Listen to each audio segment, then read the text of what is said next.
Seigneur, bénis ces moments de parole. J'ai pris que tu te sers de ton serviteur pour bénir une vie qui me suit en ce moment.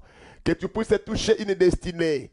Que tu puisses éclairer, Seigneur mon Dieu, mon roi, là où il y avait des zones d'ombre. Je t'en supplie au nom de Jésus.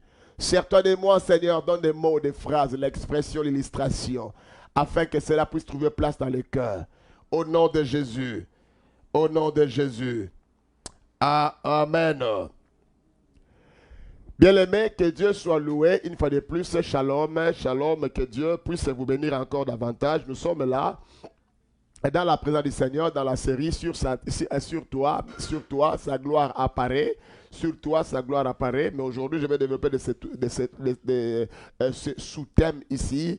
Et je l'ai intitulé « Il a fait de moi ». Alléluia. Il a fait de moi, il a fait de toi. La gloire de Dieu sur toi a fait de toi. Donc la gloire de Dieu, quand je dis il, ce n'est pas par rapport à la gloire d'abord, mais par rapport à lui qui t'a fait porter sa gloire, c'est par rapport à Dieu. Alléluia. Donc, frères et sœurs, mesdames et messieurs, il a fait de toi, l'Éternel a fait de toi, porteur de sa gloire. Le Seigneur a fait de toi, il t'a donné une certaine responsabilité. Nous sommes dans Ésaïe, nous lisons ce passage, notre passage de tous les jours, Ésaïe 61 à 2, c'est là où nous allons lire la parole de Dieu. La Bible dit, lève-toi, sois éclairé, car ta lumière arrive, et la gloire de l'Éternel s'élève sur toi. Et voici les ténèbres couvrent la terre, et l'obscurité le peuple, mais sur toi, l'Éternel s'élève, sur toi, sa gloire apparaît. Alléluia. Bien-aimés, en lisant ces passages ici déjà, comme je l'ai toujours dit et je continuerai à le dire, le premier verset, c'est un verset qui révèle l'interpellation. C'est-à-dire ça nous interpelle. Ça vient nous interpeller, c'est un verset qui vient pour amener la prise de conscience. Ça vient pour nous réveiller, nous dire exactement ce que nous sommes devenus, ce qui vient de se passer. Parce que le peuple est sombré dans la distraction, le peuple est sombré dans la culpabilité du péché, ne sachant pas qu'un rédempteur s'était déjà levé et que déjà la délivrance était déjà à la porte, la lumière était déjà arrivée. C'était au peuple de se lever et de briller. Alors le peuple devait se lever et briller. La Bible de dire que lève-toi, prends conscience, lève-toi, brille, lève-toi, sois éclairé, lève-toi, brille, manifeste ta lumière car ta lumière est déjà arrivée, ta lumière est arrivée. Dans plusieurs versions, on dit arise and shine, lève-toi et brille parce que lève-toi et sois éclairé. Lève-toi, sois éclairé, lève-toi, brille, car ta lumière arrive. Dans notre version, on dit lève-toi et brille, car ta lumière est arrivée. Bien-aimé le Seigneur, ta lumière est arrivée. C'est-à-dire, le peuple marche à la clarté de tes rayons. Il y a une dimension qui te distingue. Sur toi, le main qui révèle une exception. C'est-à-dire que quand tout le monde est en train de sombrer dans les chaos, il y a un main qui vient sur toi. Il y a une dimension, c'est-à-dire Dieu te met à part. Il te met à part, il t'introduit dans une nouvelle phase. Souvenez-vous, le premier jour, j'ai parlé de la gloire de la première maison et de la deuxième maison. La première maison constituait Israël. Et comment on dit, la première maison, c'était Israël. Il s'agissait d'Israël tout simplement. On parlait d'Israël comme étant la première maison. La deuxième maison, ça nous considère, ça nous, ça nous concerne, c'est à nous, c'est nous qui sommes la deuxième maison. La deuxième maison, et aujourd'hui je vais parler de la deuxième maison aussi, ce qu'il a fait de toi. Frères et sœurs, mesdames et messieurs, il y a une dimension importante que vous ne devez pas oublier, il y a une dimension importante que vous ne devez pas négliger, c'est que nous sommes, la gloire de Dieu sur nous a fait de nous, la gloire de Dieu sur nous, nous a mis à part, la gloire de Dieu sur nous, le fait que le Seigneur a mis sa gloire sur nous a amené plusieurs choses dans nos vies, a amené plusieurs choses dans nos cœurs. Il y a des réalités qui ont changé. Le mode de vie, les systèmes de vie changent. Pourquoi? Parce que sa gloire rayonne sur nous. Sa gloire pèse, son influence est sur nous, sa gloire est sur nous. Alléluia. Frères et sœurs, mesdames et messieurs, citoyens du royaume des cieux, la Bible dit ceci, que lève-toi et sois éclairé. Alors, en disant en disant, il a fait de toi, qu'est-ce que le Seigneur a fait de toi? Cette gloire-là qu'il a mis en toi a fait quoi? Pourquoi? Et il a fait quoi dans ta vie, sur toi? Quelle est la marque d'exception que le Seigneur a placée en toi? Frères et sœurs, mesdames et messieurs, je vais faire la différence dans le livre d'Agé chapitre 2, verset 9. Agé chapitre 2 dit, la gloire de la première maison sera plus, la dernière maison sera plus grande que celle de la première maison. Alors, nous voulons maintenant faire une comparaison entre les deux maisons. Frères et sœurs, mesdames et messieurs, quand vous lisez, par exemple, vous lisez Exode, quand Moïse, Dieu a parlé à Moïse, il a dit, ce peuple me bâtiront un sanctuaire, ils vont me faire un tabernacle. Les sanctuaires, le temple, le tabernacle qui était un temple portatif, un temple qu'on pouvait déplacer. Il a dit, vous me ferez un tabernacle et j'habiterai au milieu de vous. Je serai là au milieu de vous, je serai là. Et comme vous le savez, que le tabernacle que Moïse avait construit, le tabernacle avait 3 parties. Dans le tabernacle, il y avait le parvis, il y avait le lieu saint, il y avait le lieu très saint. Et dans chaque partie était très significatif. Le parvis, c'était comme le véranda. C'est-à-dire, tout le monde pouvait venir là où tout le monde pouvait amener son sacrifice et tenir. Était la partie extérieure que tout le monde pouvait voir. Mais il y avait un endroit qu'on appelle, la Bible appelle le lieu saint. Cet endroit-là, c'était un endroit plus caché par rapport au parvis. Et cet endroit, tout le monde n'avait pas accès. Il y avait juste une portion de personnes, un groupe de gens qui pouvaient y avoir accès. C'était des sacrificateurs, des lévites qui avaient accès à cette deuxième dimension. Et la troisième dimension, c'était ce qu'on appelle le lieu saint, le lieu très saint, le saint de saint.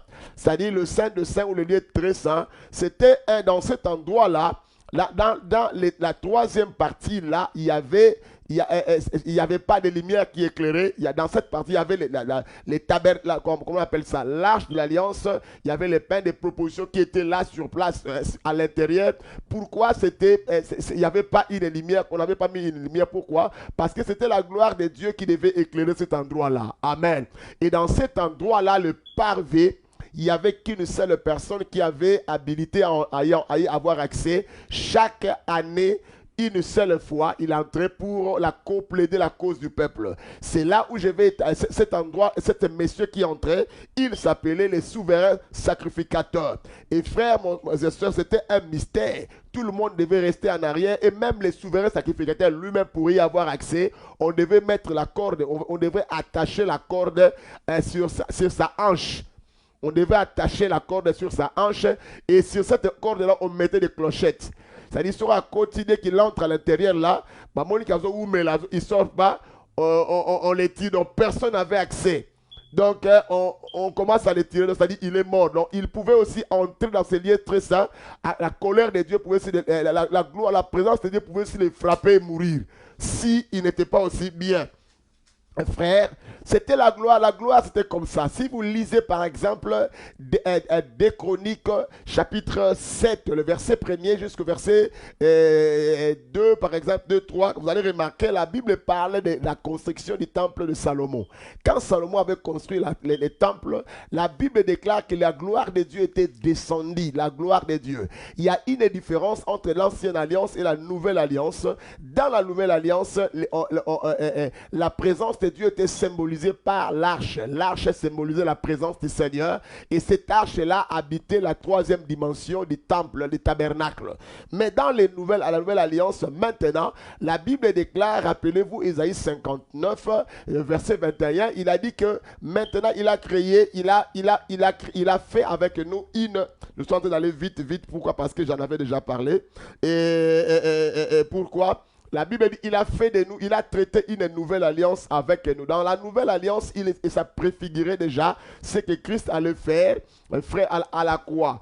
Et bien aimé dans le Seigneur, la Bible déclare qu'il a fait de nous la dimension de la gloire. Sur toi, cette gloire-là apparaît, la gloire de Dieu apparaît. Il y a une différence. Dans l'ancienne alliance, la gloire du Seigneur apparaissait, la gloire de Dieu apparaissait, comment on dit, apparaissait, mais dans la nouvelle alliance, la gloire de Dieu se manifeste. Alléluia. Dans la nouvelle alliance, la gloire de Dieu se manifeste. Pourquoi nous disons que ça se manifeste? Déjà, d'emblée, la Bible déclare dans 1 Corinthiens, chapitre 3, versets 16 à 17, la Bible déclare que ne savez-vous pas que vos corps sont le temple du Saint-Esprit, vos corps est le temple du Saint-Esprit et que l'Esprit de Dieu habite en vous. C'est lui qui détruira ces corps-là, Dieu aussi les détruira. Donc, c'est-à-dire, voilà la première dimension. Il a fait de toi maintenant son habitation. Tu es devenu l'habitation de Dieu. Cette gloire-là maintenant ne vient pas reposer, mais la gloire de Dieu vient habiter en toi. Cette gloire-là habite. Il a fait de toi son habitation. Si dans l'ancienne alliance, la gloire, la gloire de Dieu apparaissait, mais nous maintenant, la gloire se manifeste parce que c'est déjà en nous. Alléluia. Et la gloire de Dieu se manifeste. Quand vous lisez, quand Salomon a consacré le temple à Dieu, la Bible déclare que la gloire de Dieu a apparu. Le Seigneur, on a vu Dieu apparaître, sa gloire apparaître dans la tente d'assignation. Et ce jour-là, personne ne pouvait servir. Pourquoi? Parce que la gloire était tellement, l'influence de Dieu était tellement forte, l'illumination était tellement grande que personne ne pouvait tenir et servir. Frère, mais dans la nouvelle alliance maintenant, lorsque la gloire de Dieu apparaît, frères et sœurs, lorsque la gloire de Dieu apparaît, se manifeste en nous, ça nous pousse à aller encore dans sa présence. Ça nous garde, ça nous maintient dans sa présence encore beaucoup plus. Nous, quand la gloire de Dieu se manifeste, nous ne fouillons pas. Mais quand sa gloire se manifeste, c'est la culture du royaume des cieux qui se révèle, qui se manifeste sur la terre. Frère, ce que tu es devenu aujourd'hui en Christ, ce que tu es devenu dans le Christ, il a fait de toi son habitation. C'est-à-dire que l'habitation, chaque personne protège son habitation. En d'autres termes, tu es devenu la résidence de Dieu. Alléluia. Tu es devenu la résidence de l'Éternel. Il a fait de toi sa résidence. Il a fait de toi sa demeure. Quand nous parlons de la demeure, c'est-à-dire c'est là où Dieu réside permanemment. Tu es devenu l'adresse de Dieu. Tu es devenu l'adresse de Dieu. Si dans l'ancienne alliance, l'arche de Dieu était portée sur les épaules, dans la nouvelle alliance, l'arche de Dieu est portée dans le cœur. Alléluia.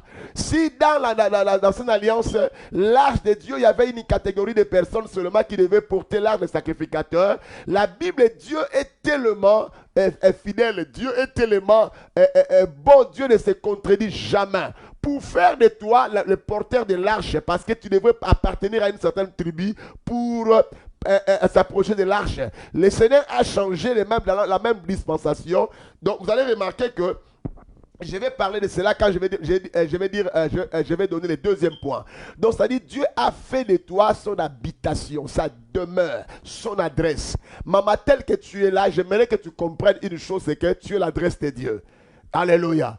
Nous avons des maisons. Nous avons mis des systèmes de sécurité dans nos maisons. Pourquoi? Pour protéger la maison tout simplement. Donc, la maison est protégée par Edity. La maison n'a pas demandé à ce qu'on soit protégé. Par exemple, je donne l'exemple de notre maison. Par exemple, nous avons signé un contrat avec Edity. C'est-à-dire c'est le système de sécurité. Edity est venu installer ces histoires dans la maison pour protéger la maison. Et qui est le propriétaire de la maison? C'est nous. C'est nous qui sommes les propriétaires de cette maison-là. Et nous-mêmes, nous prenons soin de la maison. Nous faisons en sorte que la maison soit protégée, la maison soit bien entretenue.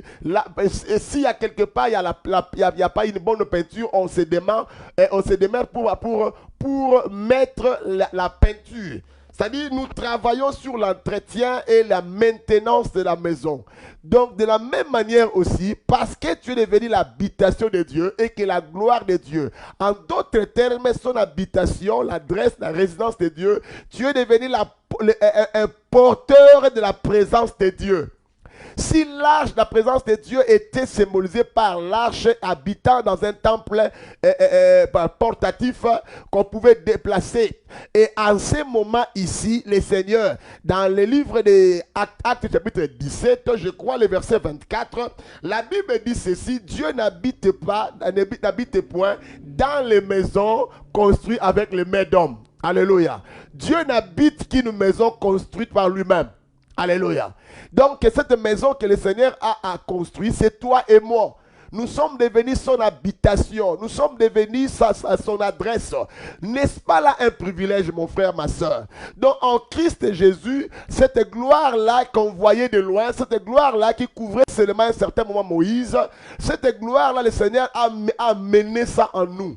Et pour que cette gloire-là soit permanente en nous, pour que nous continuions à manifester la gloire du Seigneur à nous, il a fait de nous son habitation. Yemoko la gloire, lui-même est la gloire, lui-même sa présence là pour gloire. Il est venu habiter en nous, il habite en nous maintenant. En d'autres termes, parce que, en d'autres termes, étant devenu la résidence de Dieu, Dieu lui-même se réserve le droit de te protéger. Alléluia. Dieu se réserve le droit de te protéger. Cela veut dire que chaque fois qu'il y a un corps étranger dans ta maison, quand tu viens dans une maison et que tu trouves qu'il y a de la saleté, qu'est-ce qu'on fait? On balaye la maison. C'est pourquoi l'apôtre Paul a dit, vous êtes devenus le temple de Dieu. Vous n'êtes pas devenus le temple de la maladie. Alléluia. Vous n'êtes pas devenus l'habitation de la sorcellerie. Vous n'êtes pas devenus l'habitation de Covid-19. Vous n'êtes pas devenus l'habitation de la stérilité. Vous n'êtes pas devenus l'habitation de la méchanceté ou de l'imitation de pauvreté ou de la médiocrité. Mais vous êtes devenus l'habitation de Dieu. Son esprit habite en vous, pas de manière temporaire, mais de manière permanente. C'est-à-dire chaque matin, toi, tu dois savoir que tu es un tabernacle qui se déplace. Tu es un temple de Dieu et que la présence de Dieu habite en vous. Sa lumière-là, cette gloire-là, habite maintenant en toi. Cette gloire-là qui apparaît, frères et sœurs, mesdames et messieurs, j'aimerais dire à quelqu'un cet après-midi, tu dois considérer ces choses étant devenues l'habitation de Dieu. Chaque fois qu'il y a la maladie qui arrive, la maladie si la maladie vient pour détruire, Dieu se lèvera aussi pour détruire la maladie. Pourquoi? Parce que la Bible dit, celui qui détruira ce corps-là, Dieu aussi le détruira. Qu'est-ce qui veut détruire ta vie? Si la sorcellerie c'est là pour te détruire, raison pour laquelle Dieu te protège contre la sorcellerie. Pourquoi? Parce que tu es son habitation. Alléluia. Dieu te protège contre les attaques du diable, non pas parce que tu parles un bon anglais ou un bon français, parce que tu es né dans une famille nantie ou quoi. Non. Il te protège parce que tu es son habitation. Tu es son adresse. Tu es sa résidence. Il a fait de toi sa résidence. Alléluia. Yo combien frère voilà lingala et fan nzambe. C'est-à-dire c'est là où Dieu s'assoit, Dieu habite. C'est-à-dire Dieu prend plaisir en toi. Quand Dieu te regarde, c'est-à-dire regarde seulement les amis, un Dieu qui a créé le ciel et la terre, un Dieu grand, les créateurs du ciel et de la terre, il a fait de toi son habitation. Dieu n'habite pas dans des maisons construites par les mains des hommes, mais il habite une maison que lui-même a construite. Frères et sœurs, mesdames et messieurs, regarde le privilège que tu as d'appartenir à ce grand Dieu. Il a fait de toi. Alléluia. Il a fait de toi. Tu ne t'es pas fait habitation de Dieu, mais c'est lui qui a fait de toi. Alléluia. Il a fait de toi lui-même son habitation. C'est-à-dire, ça vient de sa propre initiative. C'est lui-même qui a initié cette action-là pour faire de toi son habitation. Les jours où il a appelé Abraham, la Bible dit, il a dit à Abraham, je ferai de toi. Quand Dieu appelle quelqu'un, il lui fait de lui. Amen. L'homme ne se fait pas lui-même, mais Dieu fait de lui. Dieu fait de lui. Il a dit, je ferai de toi. Je ferai de toi. Oh bien-aimé, ma prière ce matin est que tu puisses comprendre ces choses. Dieu a fait de toi son habitation. Dieu a fait de toi son centre d'intérêt. Dieu a fait de toi son lieu de repos. Dieu a fait de toi un endroit où lui, quand il veut venir, il vient s'installer. Son endroit où il vient lui-même, sa résidence. Oh, frappe-toi la poitrine, dis, je suis la résidence permanente de Dieu. Je suis son habitation. Dieu habite en moi. Celui qui détruira mon corps, Dieu va le détruire. Celui qui va détruire, qui cherchera à détruire, Dieu va le détruire. C'est pourquoi la Bible déclare dans le livre des Colossiens, notre vie est cachée avec Christ en Dieu. Alléluia. Notre vie est cachée avec Christ en Dieu. Frères et sœurs, mesdames et messieurs, étant devenus porteurs de la présence de Dieu, je vais vous dire une chose. Les amis, si vous lisez, par exemple, il y a une histoire ici dans 1 Samuel chapitre 4. Si vous lisez 1 Samuel chapitre 4, vous allez remarquer que les enfants d'Israël étaient en guerre contre les Philistins. Ils sont allés combattre les Philistins. Quand ils sont partis, ils ont combattu les Philistins les ont frappés. Et ils sont rentrés vite. Ils ont pris l'idée. Regardez, pour que les Philistins ne puissent pas nous battre, allons-y chercher l'arche de l'Éternel. Ils sont allés chercher l'arche de Dieu là où il était. Ils ont amené l'arche au milieu dans les camps. Quand l'arche de l'Éternel est arrivée dans les camps, la Bible déclare qu'ils ont poussé des grands cris parce que la présence de Dieu était là. Là maintenant, l'arche là, c'est qui symbolisait la gloire. Cette gloire-là n'était pas seulement une illumination, mais c'était son influence. C'était son poids, mais là qui était arrivé dans le camp. Quand les Philistins ont entendu parler de l'arche, ils ont entendu les sons de bruit qui ont monté. Cette histoire, c'est dans 1 Samuel 4. Quand les Philistins ont entendu cela, ils se sont dit eux-mêmes, malheur à nous, parce que l'arche de l'Éternel est arrivée au milieu d'Israël. L'arche de l'Éternel est arrivée au milieu d'Israël. C'est-à-dire l'influence de Dieu, le poids de Dieu. Le Seigneur s'est ingéré dans l'affaire. Frères et sœurs, mesdames et messieurs, ils ont poussé les cris parce que l'arche de Dieu était arrivée au milieu d'eux.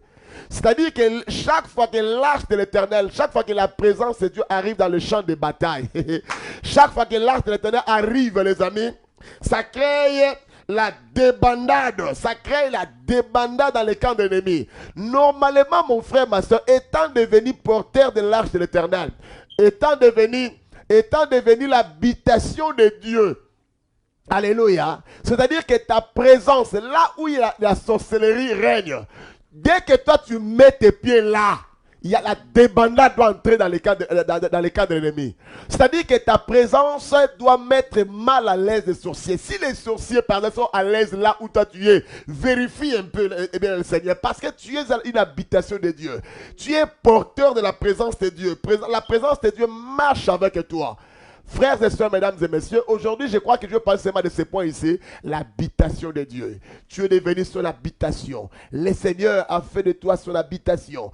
Souviens-toi, frère, il y a des préalables aussi, étant devenu. Pourquoi? Parce que, regarde, il y a une chose. Dans l'Ancienne Alliance, le tabernacle avait 3 parties. Le tabernacle avait le parvis, la partie extérieure. Le tabernacle avait ce qu'on appelle le lieu saint et le lieu très saint. Mais dans le Nouveau Testament, étant devenu nous aussi l'habitation de Dieu, nous aussi nous avons 3 parties. Nous avons le corps, nous avons l'âme, nous avons l'esprit. Ces 3 parties-là représentent aussi le tabernacle. Le corps, c'est la partie extérieure. C'est-à-dire c'est le parvis, tout le monde peut avoir accès, tout le monde peut voir ton corps. Mais il y a une autre dimension où tout le monde ne peut pas avoir accès, c'est ton âme, la dimension de l'âme. L'âme, c'est le siège des émotions, des sentiments. Parce que dans le parvis, on a mené, on a mené quoi? Dans le parvis, on a mené il y avait comment on appelle ça? Il y avait les cuves de reins, il y avait on s'est préparé pour accéder au lieu saint. Dans le lieu saint, on a mené les sacrifices, on sacrifiait, c'est les sacrifices qu'on a menés, on les répand dans le lieu saint. De la même manière aussi, dans la vie d'un chrétien, de chaque chrétien, nous avons la dimension extérieure qu'on appelle le parvis, là où on se prépare pour accéder à la deuxième dimension. Dans la deuxième dimension qu'on appelle le lieu saint, c'est ton âme à toi. L'âme c'est le siège des émotions, le siège des sentiments, les décisions que tu prennes, ça vient de ton âme. Quand tu es triste, ça vient de ton âme. Quand tu réfléchis sur certaines choses, ça vient de ton âme. C'est une partie entre l'âme et le corps. Les deux parties là, ça s'appelle ce qu'on appelle la partie charnelle de l'homme.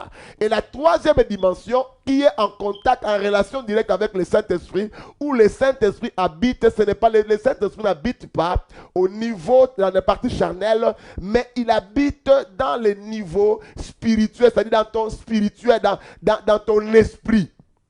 Alléluia. Dans ton esprit. C'est pourquoi, les amis, il est important de comprendre ces choses ici. Si tu comprends ce que tu es devenu en Christ, non seulement tu deviendras, tu vas te sanctifier, non seulement tu vas marcher dans la crainte du Seigneur, mais aussi tu dois comprendre qu'il y a des choses que tu avais peur hier. Aujourd'hui, tu n'as pas besoin d'avoir peur de cela. Pourquoi? Parce qu'il a fait de toi son habitation. Chaque fois qu'il y aura combat, chaque fois qu'il y aura guerre, il sera obligé lui-même de s'élever et protéger parce que tu es son habitation. Amen. Il n'a pas dit que celui qui détruira ton corps, toi aussi tu vas le détruire. Non, il n'a pas dit ça. Il a dit celui qui détruira, moi-même Dieu, je le détruirai. Et celui qui te combattra, je le combattrai. C'est là où Dieu dit, je serai l'ami de tes amis et je serai l'ennemi de tes ennemis. Et c'est là où Dieu dit que je bénirai ceux qui te béniront et je maudirai ceux qui te maudiront.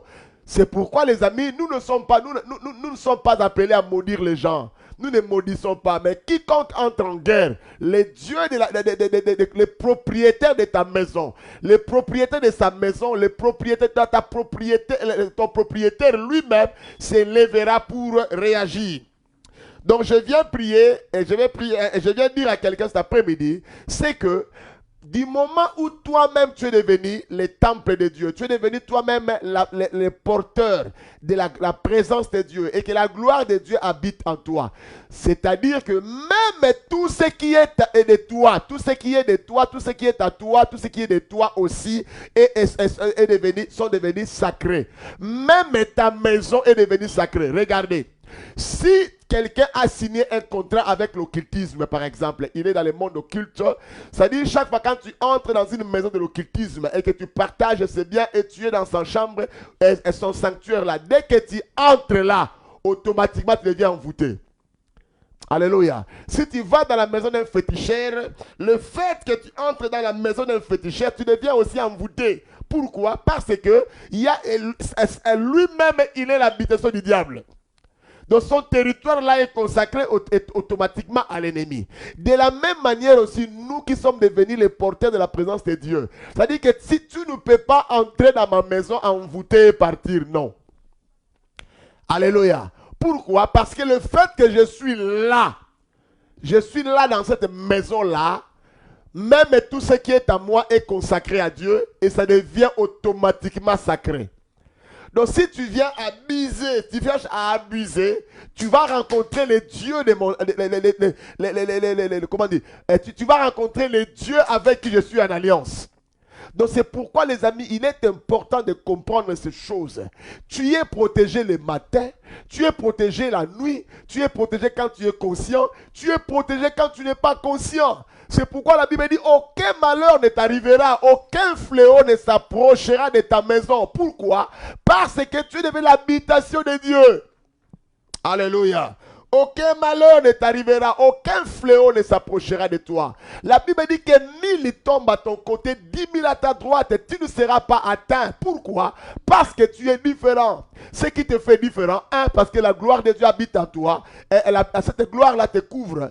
La gloire de Dieu est sur toi. Cette gloire-là qui est sur toi, là, c'est-à-dire c'est la présence de l'Éternel qui est en toi. Et cette présence-là a fait de toi son habitation. Le Saint-Esprit qui habite en toi maintenant a fait de toi la demeure de Dieu. J'aimerais encourager quelqu'un à croire à ce que je suis en train de dire. Tu es devenu l'habitation de Dieu. Tu es son habitation, tu es sa demeure, tu es son adresse permanente. Tu n'es pas, comment on dit, tu n'es pas n'importe qui. Tu es n'importe qui, mais tu es l'adresse de Dieu, tu es l'habitation de Dieu, tu es la demeure de Dieu, tu es sa résidence. Dieu habite en toi, son esprit habite en toi. Tu es protégé, Dieu prend soin de toi. parce que sa gloire habite en toi par son esprit. Jésus-Christ a payé le prix. Il a fait de toi. Alléluia. Tu ne t'es pas fait toi-même, mais il a fait de toi. Ça vient de sa propre volonté. Il a fait de toi sa demeure. Il a fait de toi son habitation. Il a fait de toi. Lui-même, il a fait de toi. Frères et sœurs, mesdames et messieurs, s'il a fait de toi sa demeure, s'il a fait de toi son habitation, sachez que, bien-aimé le Seigneur, tout ce qui est dérisoire, tout ce qui est provisoire, tout ce qu'on peut voir, bien le Seigneur, tu dois savoir que ce que tu manques aujourd'hui, tu ne continueras pas à manquer. La maladie ne doit pas te terrasser. La mort ne doit pas te terrasser. Tu ne dois pas être dérangé. La sorcellerie, tu ne dois pas avoir peur de la sorcellerie. Ne cède pas à la pression de l'environnement. Parce que celui qui te détruira, Dieu le détruira. Alléluia. La Bible dit, celui qui te détruira, Dieu lui-même le détruira. C'est lui qui va te détruire, Dieu va le détruire aussi. Pourquoi? Tu es l'habitation de Dieu. Dieu prend soin de toi. Sa gloire apparaît sur toi. Il prend soin de toi. Il marche avec toi. Il se soucie. Il travaille pour te maintenir. Lui-même, il veut que tu te maintiennes. Il maintient sa maison. C'est son devoir. C'est son devoir de maintenir sa maison à lui. Tu es la maison de Dieu. La maison ne se déplace pas pour aller chercher les lampes, pour aller chercher les chaises. Mais c'est les propriétés de la maison qui se déplacent lui-même pour équiper sa maison. Il t'a équipé des dons spirituels. Il t'a équipé de diverses grâces. Il t'a équipé de plusieurs choses. Ce sont ces choses-là qu'il a mises en toi. C'est pour te permettre de te maintenir. Il t'a équipé, il a placé en toi son esprit. Bien-aimé le Seigneur, dans cette maison-là, il y a une provision de la guérison qu'il a placée déjà à l'avance. Lorsque la maladie frappera à la porte de sa maison, les meurtrissures de Jésus-Christ vont intervenir. Car la Bible déclare, c'est par les meurtrissures de Jésus que nous sommes guéris. La guérison ne viendra pas, mais la guérison est déjà là permanente. La guérison, c'est une provision dans la maison de l'Éternel. Frères et sœurs, mesdames et messieurs, tout ce que nous achetons, il y a des choses que nous mettons en provision. Nous n'avons pas encore, nous disons par exemple, nous achetons ces provisions ici pour un mois. Frères et sœurs, mesdames et messieurs, mais en toi, il n'y a pas une provision pour un mois, mais il y a une provision pour l'éternité qu'il a mis. La Bible déclare qu'il est venu afin que ces brebis aient la vie, la vie et qu'ils soient dans l'abondance. La première dimension, c'est la vie éternelle. Oui, nous sommes sauvés pour aller au ciel. La deuxième dimension, c'est la vie en abondance. Cette abondance, là, nous n'allons pas vivre cela au ciel, mais c'est ici sur la terre. Alléluia. Il a fait de toi. Je viens de dire à quelqu'un cet après-midi, le Seigneur a fait de toi. Frère, comme parce qu'il a fait de toi, cesse de pleurer. Cesse de te victimiser. On a victime. Et on a dit, non, ne te victimise pas. Il a fait de toi son habitation. Tu es sa résidence. Tout ce que Dieu permettra, tout ce que le Seigneur permettra que ça t'arrive, sache qu'il le permettra pour sa propre volonté, pour sa gloire. Dieu permettra quelque chose, tout ce qui viendra dans ta vie. Comme ça que la Bible déclare, toutes choses concourent au bien de ceux qui aiment Dieu. Si vous lisez 1 Thessaloniciens 5:18, la Bible déclare, rendez grâce en toutes choses, car c'est la volonté de Dieu en Christ Jésus. Il est important, les amis, de comprendre, étant devenu l'habitation de Dieu, étant devenu la résidence de Dieu, rien ne peut t'arriver s'il ne permet pas. Amen. Étant devenu son adresse, rien ne peut t'arriver si Dieu ne le permet pas. Tout ce qui arrivera dans ta vie, des objectifs manqués, des projets ratés, bien aimé, s'il le permet, il le permet pour un but, parce que tu es son habitation.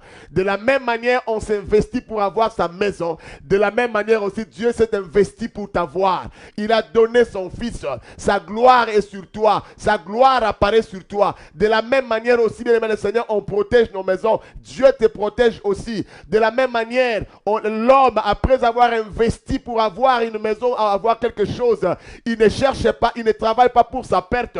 De la même manière aussi, Dieu ne cherche pas à perdre aussi l'investissement qu'il a placé en toi. Tu es l'investissement de Dieu. Dieu n'a pas l'intention de te perdre.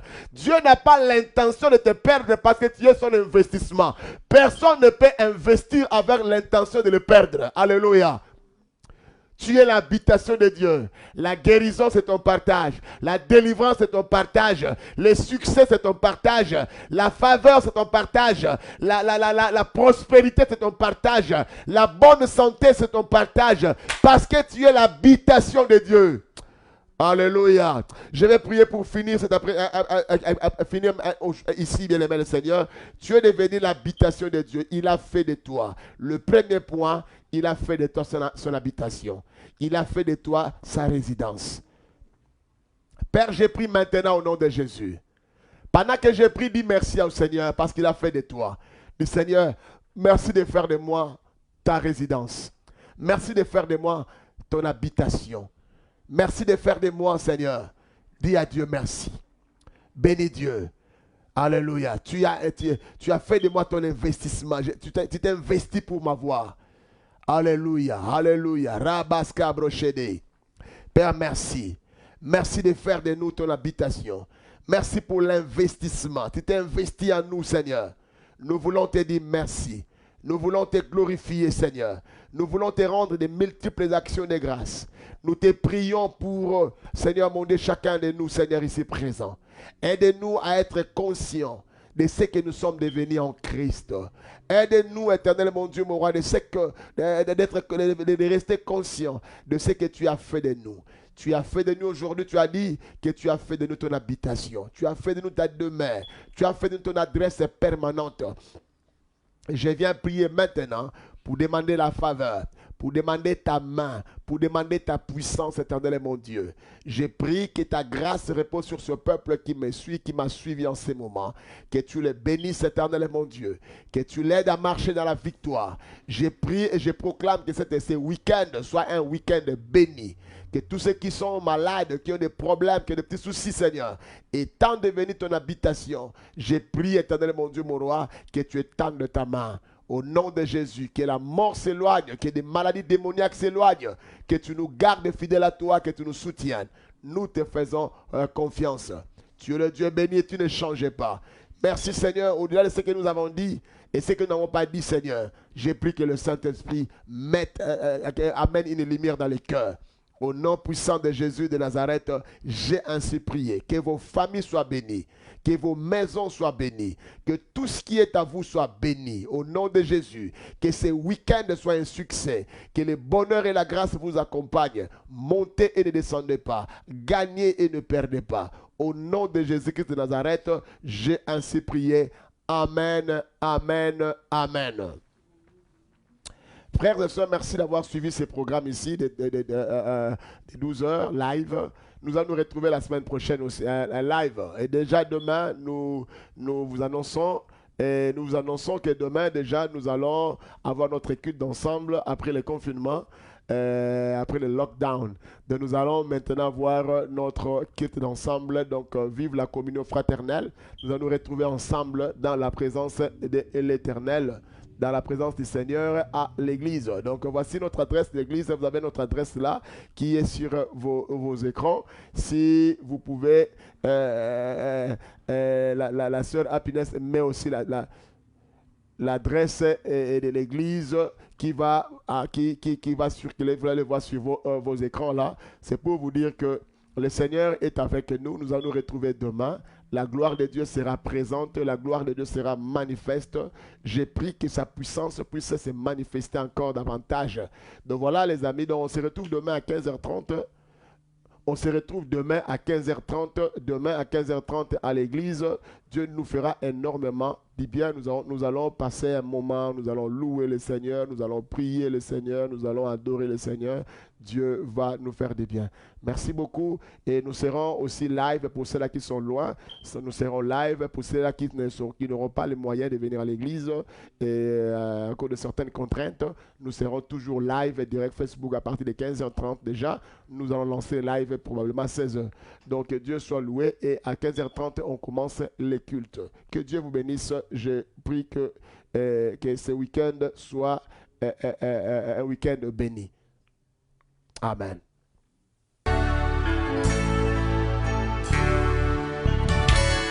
Adonai, le Dieu créateur, l'univers est dans ta main. ton nom, Adonai. Adonai, le Dieu créateur, l'univers est dans ta main, Seigneur. Éternel, ton nom, Adonai. Adonai, le Dieu créateur, l'univers est dans ta main, Seigneur. Éternel, ton nom, Adonai. Nos mains sont levées, nous voulons t'élever, t'adorer et te